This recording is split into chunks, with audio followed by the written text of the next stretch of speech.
ඒ විශේෂ 8න් 5 අපාවට ශ්‍රී ලංකාවට ඉන්දියන් සාගරය තුල අපිට දැක ගන්න ලැබෙනවා. හරිද? මේ 4 දෙනාම අපි ගාව දේවල් බලා ගන්න පුළුවන්. හැබැයි දාන කැස්බෑව කියන සතා අපි ළඟ නැහැ. මෙයා තමයි කැස්බෑ පවුලේ ලොකුම එක්කෙනා.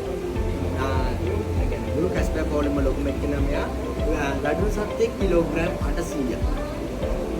මේක දෙයක් වගේ දිගකින් ඉස්සෙල්ලා යල්නෝ ගන්න වගේ. ඒකින්ද මේ සංරක්ෂණය කරන්න අයිතියක් දීලා නැහැ. ලංකාවේ කොහෙවත් සංරක්ෂණය කරන්නේ නැහැ. අනික මෙයාගේ ප්‍රියතම ආහාරය වෙන්නේ ජෙලිෆිෂ්. ජෙලිෆිෂ් ගොඩක් විශේෂයි. සමහර ජෙලිෆිෂ් වර්ග ඉන්නවා. ඒ කියන්නේ එයාලගේ 1.2කින් කප්පර 2ක් 3ක් ඇතුළත අපිව මැරෙන්න පුළුවන්. මේ 4 දෙනා ගැන ටැංකින් කියන්නේ. ජෙලිෆිෂ් හැම කැස්බෑවෙක්ටම කන්න පුළුවන්. කැස්බෑ පොලි ඕනම කැස්බෑ විශේෂයකට ජෙලිෆිෂ් ආහාරයට ගන්න පුළුවන්. මොකද ජෙලිෆිෂ්ගේ කැස්බෑවුන්ගේ ඇඟේ ජෙලිෆිෂ්ලගේ විසට ඔරොත්තු දෙන හිමොග්ලොබින් ප්‍රමාණයක් ඇඟ ඇතුළේ තියෙනවා. මොකද හිමොග්ලොබින් 30කට වඩා වැඩි ප්‍රමාණයක් තියෙනවා යාළගේ ඇඟේ. යාළ ගොඩක් ශක්තිමත් ඒක. අපේ සාමාන්‍ය මිනිස්සෙගේ දිරින් කෙනෙක්ගේ 90ක් වගේ තියෙනවා. කැස්බෑවුන්ගේ 30ක් වගේ. ඒක තමයි යාළ ගොඩක් ශක්තිමත් කියලා කියන්නේ. මුදිනේ ජෙලිෆිෂ් ගානේ පාලනය කරන ප්‍රධානම සාධකය වෙන්නේ මේ කැස්බෑව. ඒ ඉන්නේ තමයි මෙයාලා සංරක්ෂණය කරන්නත් හේතුව. පළවෙනි 4 දෙනා අවුරුදු 100ක් ජීවත් වෙනවා. එයාලා හුස්ම ගන්න විනාඩි 30ට වගේ උඩට එනවා. ලෙදර් බැක් කියන කෙනා ජීවත් වෙන අවුරුදු 150කට ආසන්න කාලයක් ජීවත් වෙනවා. එයා හුස්ම ගන්න බ්‍රීත් කරන්න සාමාන්‍ය පැයකට සැරයක් වගේ තමයි එන්නේ. හැබැයි එයා එහෙම කරන්නේ නැතුව ඊට දිහාට පැය 4ක් වුණත් ඉන්න පුළුවන්. අනිත් කටියට පැය 2ක් වගේ තමයි ඉන්න පුළුවන්. කැස්බෑව විතර දාන්න පටන් ගන්න අවුරුදු 20 ඉඳන්. අවුරුදු 20 ඉඳන් 80 වෙනකම් විතර දානවා. මම විතර ගැන පැහැදිලි විස්තරයක් හැටරේක ගාවදී කියන්නම්. දැන් මම ඔල් ටැංකින් විස්තර ටික කියන්නේ. මෙයාට ගල් කැස්බෑව සිංහලෙන් කියන්නේ අපි.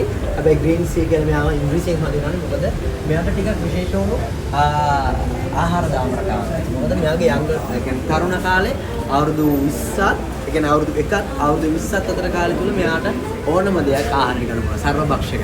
හැබැයි අවුරුදු 20න් පස්සේ මෙයා ස්වභාවිකවම ශාක භක්ෂක වෙනවා.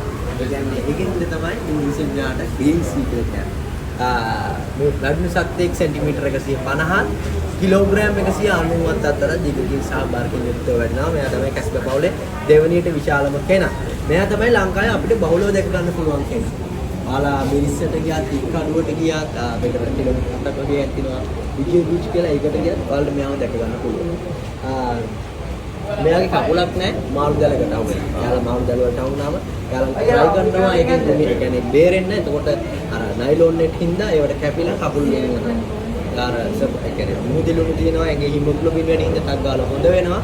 ඒ වුණාට ඉතින් අර මේ කකුල් අත පය නැතුනහම මෙහෙට පාවෙලාම සමහර වෙලාවට අපි මෙහෙට ගේනවා. ඊට දැන් මෙයාව අපි තියාගෙන ඉන්නේ ලංකාවේ මේ වුණිට නැහැ කෘත්‍රිම පාද කියන තාක්ෂණය ආටිෆිෂල් ටෙක්නොලොජි එක ජර්මනිය ඕස්ට්‍රේලියාව වගේ සමහරක් රටවල් වල තියෙනවා. ඒ තාක්ෂණය ලංකාවට ආවහම අපි බලාපොරොත්තු වෙනවා මෙයාට කෘත්‍රිම පාදයක් සවි කරලා ටෙස්ට් කරලා මෙයා මුහුදට යවන්න. එතකන් මෙයාව මෙහි තියාගන්න වෙනවා. මොකද මෙයා ගෑනු කැස්බෑවෙක් මෙයාට ගොඩක් වැදගත් ආම්ස් 4. මොකද පිටර දාන වෙලාවට ඉස්සෙල්ලා මෙයා ලොකු වලක් හදා ගන්නවා අත් දෙකේ යොස්. ඒ කියන්නේ ඉස්සරහා අත් දෙක පාවිච්චි කරලා ඊට පස්සේ ඒක ඇතුළට ගිහිල්ලා ඇඟ ටිකක් කවර් කරගෙන තමයි ඊට පස්සේ පිටිපස්සේ ගාත් දෙකෙන් පිටරවල් හදාගෙන ඒකට පිටර දාන්නේ. තරමක් විශේෂ වූ මේ ඔළුව හින්දා ඔයාලා බලා ගන්න පුළුවන් එයාට අනික් කට්ටියට වඩා තරමක් විශාල ටිකක් ලොකු ඔළුවක් තියෙන ඒ වගේම ලොකු ඇස් දෙකක් තියෙනවා. මෙයා ගොඩක් කන්න කැමති රළු ආහාර, ඔයිස්ටර්ස්, ක්‍රැබ්ස්, ෆිෂර්, කොරල් ඒ වගේ බෙල්ලෝ මට්ටි කකුළු වගේ දේවල්. මොකද මෙයාගේ ගොඩක් ශක්තිමත් කණු පීටල තියෙනවා. මෙයාගේ කට ගොඩක් ශක්තිමත්. මෙයා අපේ ඇඟිල්ලක් එහෙම හැපුවොත් සාමාන්‍යයෙන් එක ශ්‍රේණියකින් මෙයාට කඩලා ගන්න පුළුවන්. ඉතින් දැන් මෙයා වල්ලන්න එපා කියන්නේ මෙයාගේ කඩුව තුවාලෙල මෙහෙට ගෙනාවු කෙනෙක් මෝටර් බෝට් ප්‍රොපෙලර් එකක වැදිලා අපි මෙයාට කැල්සියම් ට්‍රීට්මන්ට් කරනවා. ඒ කියන්නේ කඩුව ගොඩක් ශක්තිමත් වෙන්න සාමාන්‍යයෙන් මාස 3-4ක් වගේ වැඩිම කාලයක් දාන්න පුළුවන්. මෙයාට අවුරුදු 13ක් වගේ තමයි වෙන්නේ. මෙයාලා ඉන්ස්ටිටියුෂන් එකේ තමයි මෙයාලා පැවතෙන්නේ අවුරුදු මිලියන 100ක විතර ඉතිහාසයක ඉඳන්. මොකද ඩයිනෝසර් සිරස්ලා කාලේ කැස්බෑ කවුලේ ආරම්භකයා මෙයා කිව්වොත් හරි. ස්පිල් කියලා හැදින්නේ. හැබැයි ලංකාවේ අපි කියන්නේ පොතු කැස්බෑව කියලා. මොකද මෙයාගේ කටුව තනි කටුවක් නෙමෙයි තියෙන මාත්‍ය. කටුව ඒ කියන්නේ සමමිති කක්ෂ 13 කියන්නේ එකකට එකක් සසඳුරු පොතු වලින් හැදිලා තියෙනවා. කියන්නේ එකින් එක වෙන වෙනම ගැලවෙනවා මෙයාගේ. හැබැයි මේ කටුව ගොඩක් කියන්නේ වටිනවා. ඉස්සර මිනිස්සු මේ කටුව අරගෙන කියන්නේ ජුවලරි වර්ග ස්පෙක්ස් ෆ්‍රේම් මේ වගේ දේවල් අතර තිබ්බ දැන් ලංකාවේ නීතියෙන් තහනම්. තමයි කැස්පර් පවුලේ ලස්සනම කෙනා කියලා හඳුන්වනවාද ඒ වගේම කැස්පර් පවුලේ වේගෙම පීනන කෙනත් මෙයා. පැඩි කිලෝමීටර් 15ක් 20ක් අතර වගේ වැඩි වේගයකින් පීනන්න පුළුවන්. ඒ වගේ සෙන්ටිමීටර් 90ක් දිගකින් සහ කිලෝග්‍රෑම් 70ක වගේ බරකින් යුක්ත වැඩිනේ. අනේ එහෙ දුන්නේ තමයි මෙයාට වේගකින් පීනන්නත් පුළුවන් වෙලා තියෙන්නේ. මෙයාම මෙහෙට ගෙනාවේ බිලි කොක්කකට උගුර තුවාල වෙලා කන්න බැරුව ඊට පස්සේ අපි පොඩි සර්ජරි එකක් කරලා සීනති කරලා ඒක අයින් කළා ඊට පස්සේ තමයි දැන් මෙයාට ඇන්ටිබයොටික් ට්‍රීට්මන්ට් එකක් කරගෙන යනවා මෙයාට කන්න පුළුවන් වෙන්න එයාට හොඳට කන්න පුළුවන් විදියට ඒ කියන්නේ එයාගේ කට උගුරේනාම අපිට මෙයාව මුහුදට යවන්න පුළුවන් මෙයාට අවුරුදු 6ක් වෙනවා දැන්ට ආසන්න වශයෙන් වයස කියන්නේ හරින වයස කියන්න බෑ මෙයාට බහුලම වර්ගයේ මෙයා කියන්නේ හම්බෙච්ච වෙලාවේ මම එනකොට මෙයා හම්බෙච්ච වෙලාවේ මෙයාට දෙයියට යන්න බැරුව තමයි ගෙනත් මොකද මෙයා ප්ලාස්ටික් කියන්නේ පොලිතින් කවර් ෂොපින් කරනවා ඒ වගේ මොකද කැස්පර් ප්ලාස්ටික් වගේ දේවල් මොකද දාන්නේ දෙන පිටට මොකද කාට අපිට වර්ණවලින් තියෙනවා එයා දැන් අපි මෙහෙම කියන්නේ දැන් දෙයක් සාමාන්‍ය වගේ දෙයක් එයාට අහලා ඉන්නේ ටයිමක් කියලා එයා අනුභවය කරනවා ඒකින් තමයි අර ගොඩක් ආබාධ වලට සාමාන්‍ය ගොඩක් එන්නේ ඊට පස්සේ මෙයා එක්ස්රේ එකක් අරගෙන ඊට පස්සේ දැකලා ඊට පස්සේ කියන්නේ අපේ කෙමිකල් වර්ග තියෙන ඒවා ටැබ්ලට් වර්ග තියෙන ප්ලාස්ටික් වලින් දිරාපත් වෙනවා දැන් සීනු වගේ වගේ ආපහු එක්ස්රේ එකක් අරගෙන බලලා මාස දෙකකින් විතර ඊට පස්සේ 10 මාසෙක 100ක් හොඳයි කියලා මෙයාව මොකද නිදහස් කරලා යන්න පුළුවන්. මෙයාට අවුරුදු 4ක් වගේ වෙනවා. අපි වයස මනින්නේ මෙයාගේ කටේ තියෙනවනේ මැද පේලියක් මෙහෙම මේ දෙවෙනි නොට් එක තමයි අපි මනින්නේ. කොච්චර මිලිමීටර ගානක් තියෙද කියලා අපි ගාගෙන ඊට පස්සේ එක්කෙනාගෙන් එක්කෙනාට වෙන වෙනම වයස් සීමා කියන්නේ වර්ගෙන් වර්ගයට වෙනස් මෙෂර් ටේබල් ඒ වලට තියලා අපි බලනවා මනින්නේ හවුනා මේ ඊට පස්සේ අපි අර වයස නියලි කියන්නේ අපි ආසන වශයෙන් ගණනය කරනවා. Não conseguimos manter. Okay.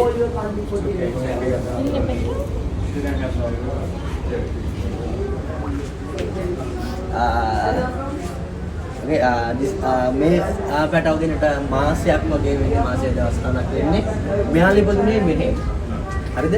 මෙයාලා මෙහෙ තියාගන්න හේතුව තමයි අපි මෙහෙම කැස් කියන්නේ විතර අපි දාන්නේ වලක් සාමාන්‍යයෙන් අඩි එකමාරක් වගේ ගැඹුරකට වල දාලා තමයි විතර තියෙන්නේ ඊට පස්සේ පැටව වෙන්නේ යාළුවගේ සෝත් සාය කිසිම උදව්වක් නැතුව යාළුවම තන්නේ මෙහෙම අත්කලින් හාරගෙන යාළුව උඩට එනවා එහෙම උඩට එන්නේ ගොඩක් ශක්තිමත් කැස් පැටව යාළුවට ගොඩක් ශක්තිමත් අත් දෙකක් තියෙනවා යාළුවා එහෙම ආවම යාළුවා අපි එකතු කරලා හවස් වරුවක අපි නිදහස් කරනවා ඊට පස්සේ දවස් දෙකක් විතර අපි බලනවා කට්ටිය ඒක කොහොමද ඒකට අපි හිතමු උදාහරණයක් වශයෙන් පැටව 75 කියලා ඉතුරු 15 නැහැනේ අපි බලනවා ඊට පස්සේ දවස් දෙකකින් විතර පස්සේ අපි ක්ලීන් කරලා බලන කොයිතුරු 125 කියලා. එතකොට සමහර වෙලාවට අපි දකින සමහර පැටව ටිකක් ක්‍රියාශීලීත්වයෙන් අඩුයි හැබැයි මැරිලා නැති පැටව. ඒ කියන්නේ අවුලක් නැති. එයාලව අපි අරගෙන මෙහෙම ටැංක් වලට දාලා දෙනවා. මොකද මෙයාලා ටික ටික ශක්තිමත් වෙන්න. මෙයාලට සිටු ගමන් අපි වැල් බගක් දින ඒවා ක්‍රියාකාරකම් දෙනවා. මොකද ඇවිදලා ඒවා ශක්තිමත් වෙන්න. ඊට පස්සේ දැල්ලු එක කවලම් කරලා කැල්සියම් විටමින් වගේ දේවල් දෙනවා. මෙයාලගේ බඩයට කළු පාටයි. ගල් කැස්බර් පැටවගේ බඩයට සුදු පාටයි. මෙයා දැකද? ඒ අනිත් එක මේ පිට ටිකක් අලු පාටට පුඩු ගතිය හින්දා මෙයාට අක්කලා අපිට හිතා ගන්න පුළුවන්. මෙයාලා ටිකක් ක්‍රියාශීලීත්වයෙන් අඩු කට්ටියක් විතරම ඉන්න කැමති. ඕම තමයි. මෙයාට සති දෙකක් වගේ යනවා. අනිත් අයට දවස් 40කට වගේ. යාළ ගොඩක් මෙහෙම වර්ධනය වුණට බඩු පැත්තෙන් ටිකක් බෝලේ වගේ මාච්චි. ඉතින්දලා හම්බෙච්ච කෙනෙක් එයාගේ උගුරේ බෝතල් මූලියේ වගේ ගතිය තිබිලා තුවාල වෙලා ගෙන අපේ කෙනෙක් අපි දැන් ඒක අයින් කරලා තියෙනවා. මෙයාගේ දවස් ටිකෙම කෑවේ නැහැ. ඔන්න දැන් දවස් දෙකක වගේ ඉඳන් කනවා ටික ටික අනිත් සත්තු ගොඩක් ඇටැක් කරන ප්‍රමාණය අඩු වෙනවා. මේ සෙට් එක විතර දෙන්න නෑ මෙයාලා සෙට් එකේ යවුවා පැටව 78ක්. විතර දාලා තිබ්බේ 95ක් තිබුණා. විතර 95 ඇත්ත සමහර 100ක් වෙන්නේ නැහැ. 170ක් වගේ තමයි chance එක. සමහරකට වලයක් මරණ වෙලාවල් තියෙනවා. ඒ කියන්නේ පැටවුත් හද වෙලා මරණ පැටවුත් තියෙනවා.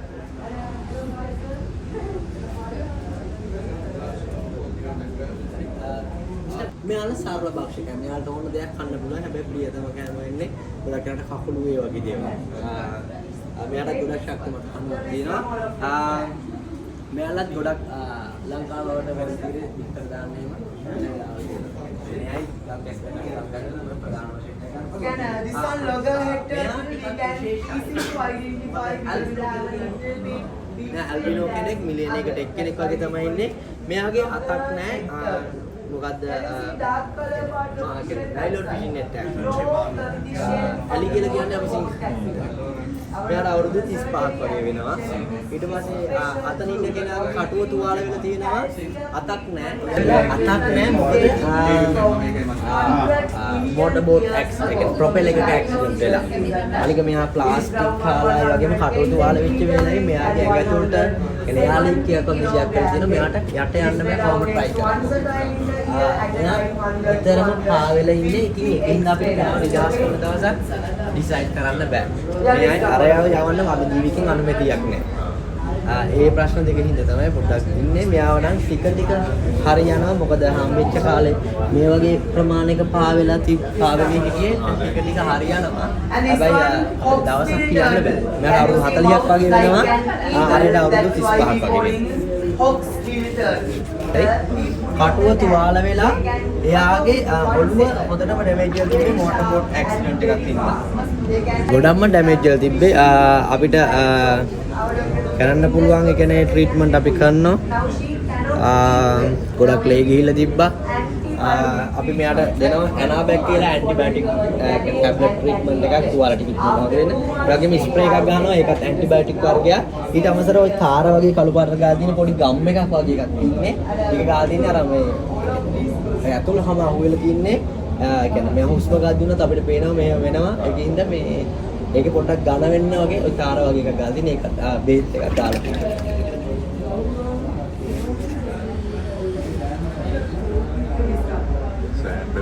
ඔව් අපි හිතුවේ නෑ ජීවත් කරගන්න පුළුවන් ඒ කියන්නේ.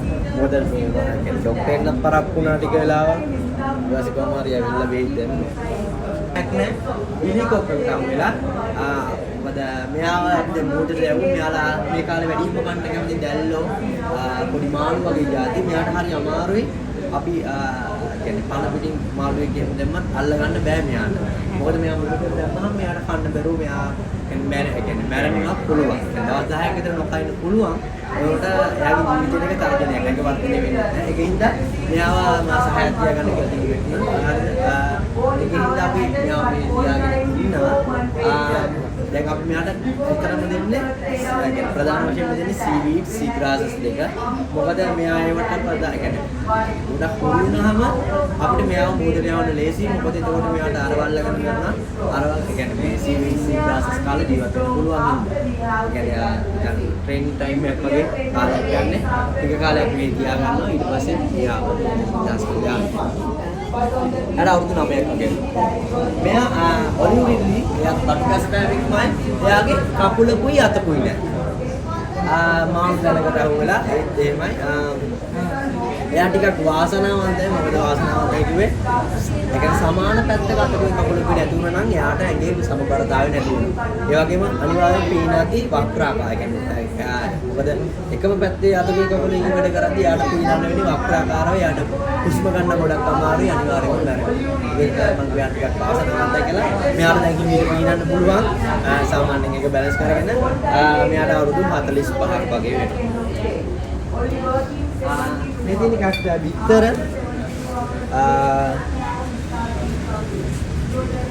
කැස්බෑ විතර ගොඩක් විශේෂයි. කියන්නේ මාළුගේ විතර වගේ හයිය නෑ. මේ විතර soft. මොකද කුකුල් විතර වගේ ගොඩක් නෑ. මේ විතර ඇත්ත විතර හැබැයි ස්පොයිල් විතර. කියන හැච් වීමක් නෑ. හැම කැස්බෑවෙක්ම කියන්නේ වලිගයක් තියෙනවා. මොකද ඒක තමයි යාළුවා ප්‍රධාන ඉන්ග්‍රීඩියන්ට් එකක් තියෙනවා. ඉතින් බයිප්‍රාලින් පද්ධතියයි ප්‍රජනන පද්ධතියයි because all the lights reaches. And there were DMC radios only yesterday night, only last night. Only our atelier and in here they had babies come up and go around our atelier. After collecting all babies, first we have to stand in our stand. After hitting the sand and that baby we have දැකද ලොකු වලිගයක් තියෙන්නේ يعني කටුවෙන් එළියට වලිගය ලොකුවට පිටලා තියෙන්නේ පිරිමි සතාගේ. ඒ කියන්නේ කටුව ඇතුළට වෙන්න ටිකක් සමහර වෙලාවට ලාවට පේනවා. ගොඩක් වෙලාවට එහෙම කටුව ඇතුලේ වලිගය තියෙන්නේ ගැහණු සතාගේ. ඒක බොඩි ඒ කියන්නේ ඇඟ වර්ධනය වෙනවත් එක්ක අපිට හිතා ගන්න පුළුවන්. මොකද මේ වගේ වලිගය ඒ කියන්නේ ඇඟක් තියෙන කෙනෙක්ගේ පීයටවත් කොට වලිගයක් තියෙන පිරිමි සතාගේ. ඒකින් හින්දා ඒක අපිට හිතා ගන්න පුළුවන් පිරිමි සතා ගැහණු සතා. මෙයාට අවුරුදු 55ක් වෙනවා. මෙයාට අවුරුදු 7ක් වෙන ගැහණු ඒ කියන්නේ කෙනෙක් හරියට අවුරුදු 12ක් වෙන්නේ. අර සංරක්ෂණය කැස්බෑව බිත්තර දාන්න පටන් ගන්න අවුරුදු 20න් පස්සේ වැඩි වීටපත් වෙන කියන්නේ මිනිස්සු වගේ අවුරුදු 20 ඉඳන් 80 වෙනකන් එයාලා එක දිගට ඒ බිත්තර දැමීම නියැලෙනවා. ඒ කියන්නේ කැස්බෑව නිතරම ඒ කියන්නේ කැස්බෑපේ ඒ පිරිමි සතෙක් හෝ ගැහණු සතෙක් හමුන ගොඩක් වෙලාට එයාලා මේක් කරන්න තියෙන ඉඩ කඩ වැඩි. එයා අනිත් එක විශේෂ තමයි එක ගැහණු කැස්බෑවෙක් පිරිමි සත්තු ගොඩක් ගාවට ගිහින් එයාලගේ ස්පර්ම් එකතු කරලා තමයි බිත්තර හදන්නේ. මොකද එයාගේ ඇඟ ඇතුළේ නිතරම උප්‍රාණු 1000ක් විතර ඇඟ ඇතුළේ එයා තියාගෙන ඉන්නවා. මොකද එයාට ඕන වෙලාවට එයාට පුළුවන් බිත්තර නිෂ්පාදනය කරගන්න ඇඟ ඇතුළේ. එයාලා හරි විශේෂයි. ආ කියන්නේ මිනිස්සු ගත්තොත් ගර්භණී කාලයක් තියෙනවා. ආ කියන්නේ ශීරපාණිට ගර්භණී කාලයක් තියෙනවා. නැත්නම් ওই බිත්තර හැදෙන්න සත්තුන්ට බිත්තර හැදෙන කාලයක් තියෙනවා. හැබැයි මෙයාට එහෙම නැහැ. මෙයා ගොඩක් වෙලාවට එයාගේ කැමැත්තෙන් එයාට ඕන කාලෙට එයා ගොඩක් වෙලාවට තෝරගන්න එකම දිග වෙරළක් රළු නැති මුහුදක් කියන කාලේ. මොකද ඒ කාලේ තමයි අපි නොවැම්බර් ඉඳන් අප්‍රේල් වෙනකම් මුහුද වල බීච් වල නාන්න ඇවිදින්න යනවත් හොඳ කාලේ ඒ කාලේ තමයි. මොකද ඒකට ගොඩක් සේෆ්ටි. ඒ කාලේ තමයි කැස්බෑම ඇවිල්ලා බිත්තර දාන්න තැනක් තෝරගෙන එකටම තැනකට ගිහිල්ලා එතන ටිකක් ලොකුවට ස්පේස් එකක් හදාගෙන එතන තමයි එයාගේ ඇඟ ටිකක් වහ ගන්නවා වැලි වලින්. ඊට පස්සේ يعني පිටිපස්ස ආම් දෙක පාවිච්චි කරලා තමයි එයා බිත්තර වල හදාගන්නේ. ඒකට බිත්තර දාලා එයා යනවා. يعني පැයකමාරක් උපරිම කාලයක් කියන්නේ විනාඩි 20ක් වගේ තමයි බිත්තර දාන්න යන්නේ. හැබැයි එයා ටික ඇවිදලා තලලා එයාට ඕන විදිහට හදාගෙන එයා යනවා. ඊට පස්සේ කවදාවත් එයා එයාගේ පැටව දකින්නේ නැහැ. ඒක අනිත් විශේෂත්වය. පැටව ඔක්කොම ඉගෙන ගන්න තමන්ගේ සෝත්සාහයෙන්. දවස් 48ක් 64 කාලයක් හිරු වෙලින් තමයි බිත්තර රැකෙන්නේ. පැටව වෙන්නේ තමන්ගේ උත්සාහයෙන්. ඊට පස්සේ යාලත් ඇවිදගෙන තනියම මූදර ගිහින් හැමදේම තනියම ඉගෙන ගන්නවා. හැබැයි බිත්තර වෙරළ තීර බිත්තර තිබ්බොත් 2ක් වගේ තමයි පැටව හැච්චලා මූදට යන්නේ. මොකද ඒකට හේතුව මිනිස්සු අද වෙනේට බිත්තර ආහාරයට ගන්න පුරුදු වෙලා තියෙනවා. ඒ වගේම විකුණනවා සල්ලි වලට. මොකද කැස්බෑවුන්ගේ ඇඟේ ගොඩක් හිමොග්ලොබින් තියෙන හින්දා යාලා හිතනවා අපි කෑවම් ගොඩක් අපි පවර්ෆුල් අපිට අවුරුදු 100ක් වගේ කාලයක් ඉන්න පුළුවන්. ඒවා ගොඩක් බොරු මත. ඒ හින්දා තමයි ගොඩක් කැස්බෑව බිත්තර විනාශ වෙන්නේ. ඊට අමතරව බල්ලෝ මුගටි තලගොයි කබරු ඒ වගේ කට්ටිය හින්දා බිත්තර විනාශ වෙනවා. මොකද යා ටීවීෙන් අඳුරගෙන යාලට ඒවා හාරලා ගන්න පුළුවන් හින්දා. ඊට පස්සේ කියන්නේ එන පැටව ටිකක් යනවනේ මුහුදට. ඒ ගියහම කප්පෝ ඒ වගේ සමහර ලොකු මාළු එයාලට අටැක් කරලා ඔය වගේ හේතු හින්දා සමහර බීච් ගේම් බීච් ඇක්ටිවිටි ඒ වගේ දේවල් හින්දා බිත්තර වලවල් ඩැමේජ් වෙනවා. ඒ සියලුම හේතු හින්දා බිත්තර වලින් බිත්තර 100ක් වෙරළ තිබ්බොත් 102ක් වගේ තමයි මුහුදට යන්නේ. ওই සියලුම හේතු මුල් කරගෙන කැස්බෑව අද වෙනට වඳවීමේ තර්ජනයට ලක් කරලා තියෙනවා. يعني හැම කැස්බෑවෙක්ම වඳවීමේ තර්ජනයට ලක් වෙච්ච කට්ටිය අපි එක වලක්වා ගැනීම අරමුණින් අපි මේ හරි පිණිසු අපි දැනුවත් කරලා තියෙනවා. බිත්තර වලක් හම්බුනොත් අපිට කතා කරලා කියන්න නැත්නම් අපිට ගෙනත් දෙන්න ආරක්ෂිතව අපි මෙතන තැන්පත් කරන්නම් කියලා. මොකද ඒ අරන් එන බිත්තර වලට ගෙවීමක් සිදු කරනවා. හරිද? බිත්තරයකට ගානක් කියන්නේ අපේ කියන්නේ අයිතිකාරය ගෙවනවා. එහෙම ගෙන අපි බිත්තර වලවල් 8ක් දැන් අපි ගාව තිනවා. එකටම තියෙන්නේ බිත්තර අපි තැන්පත් කරපු දවසේ. දෙකට තියෙන්නේ කොච්චර බිත්තර වල ඇතුලේ කීයද කියන එක. තුන්වෙනියට තියෙන්නේ බිත්තර කියන්නේ බිත්තර නෙමෙයි කැස්බෑ වර්ගය. කියන්නේ ග්‍රීන් සීඩ්, ඔලිව් රීඩ් එහෙම. අන්තිමට තියෙන අපේ රෙකෝඩ් නම්බර් එක. දවස් 48ක් 60ක් අතර කාලයක් ඒ කියන්නේ සබාදහමට සමානයි. බිත්තර රැකෙන සබාදහමෙන්මයි. ඒ පැටව ආවහම අපි එයාලව එකටම දෙනවා සෑන්ඩ් ට්‍රීට්මන්ට් එක වැලි බකට් එකක් දීලා ඊට පස්සේ එයාලා ටැංකියට දාලා ටැංකියට දාලා කියන්නේ ඒ කියන්නේ ඒ දවසේම පැය 8ක් වගේ කාලයක් ඇතුළත තියන් ඉඳලා හවස් වරුවේ නිදහස් කරනවා. මොකද හවස් වරුවේ අපි යවන්නේ ගොඩක් කියලාට කුරුල්ලෝ අනිත් සත්තුන්ගේ ඇටැක් ගොඩක් අඩු හින්දා වසරකට පැටව 30000ක් සමහර වසරවල පැටව 40000ක් වගේ වැඩි පැටව ප්‍රමාණයක් අපි මෙතනින් මුහුදට යවනවා. මොකද පැටව එච්චර ගියත් මුහුදේදී සර්වයිව් වෙන්නේ පැටව 1000කට එක්කෙනෙක් වගේ. මොකද එකක් සබහා මොකද 1000ක් ගියොත් එක්කෙනෙක් තමයි සර්වයිව් වෙන්නේ. ඒක තමයි කැස් දැම්මා බිත්තර 100ත් 180ක් අතර වගේ වැඩි බිත්තර ප්‍රමාණයක් එක සැරයකට දාන්නේ. බිත්තර වෙරළ තිබ්බොත් 2% වගේ තමයි පැටව වෙන්නේ. හැබැයි අපේ හැචරියකේ 75ක් වගේ වැඩි පැටව ප්‍රමාණයක් සර්වයිව් වෙනවා. මොකද අපි උඩින් කවර් කරලා තියෙන්නේ. ඒකෙන් මොකද කැස්බෑවෝ අනිත් ප්‍රශ්න තමයි ජෙලිෆිෂ්ලා ගොඩක් විසයි. තායිලන්තේ වගේ සමහර රටවල සමහර බීච් වලට යන්න තහනම් කරලා තියෙනවා ජෙලිෆිෂ්ලා හින්දා. ජෙලිෆිෂ් ඊට අමතරව මුහුදින්න මාළු බිත්තර දැම්මාම මාළු බිත්තර කන්නේ ඒ කියන්නේ මාළු බිත්තර තමයි ජෙලිෆිෂ්ලා ආහාරයට ගන්න. ඒ හින්දා අනිත් මාළුව අඩුවීමේ තර්ජනයක් තියෙනවා මොහොත. එතකොට අර සාගර පැවැත්ම කියන එක අසමතුලිතතාවයටපත් වෙනවා. ඒක සමතුලිතතාවය කරන්න ප්‍රධානම වශයෙන්ම දායක වෙන්නේ මේ කැස්බෑව. එයාලා ප්‍රධාන වශයෙන්ම ආහාරයට ගන්න ජෙලිෆිෂ්ලා. ඒකෙන් හින්දා තමයි කැස්බෑව මෙච්චර වටින්නේ.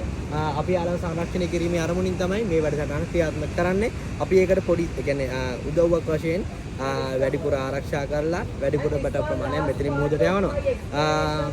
ඕක තමයි අපේ වැඩසටහනේ ඉතින් ප්‍රධානම අරමුණ දෙක සහ මෙතනින් වෙන ක්‍රියාවලිය. මෙයා තමයි දාර කැස්බෑව පවුලේ ලොකුම එක්කෙනා. මෙයා වැටුණු සත්ත්වයේ කිලෝග්‍රෑම් 800ක් ලීටර් 2කින් ලෝකේ ලොකුම එක්කෙනා හොයාගෙන තියෙන ඕස්ට්‍රේලියාවෙන් කිලෝග්‍රෑම් 916ක් වගේ බරකින් යුක්තදී.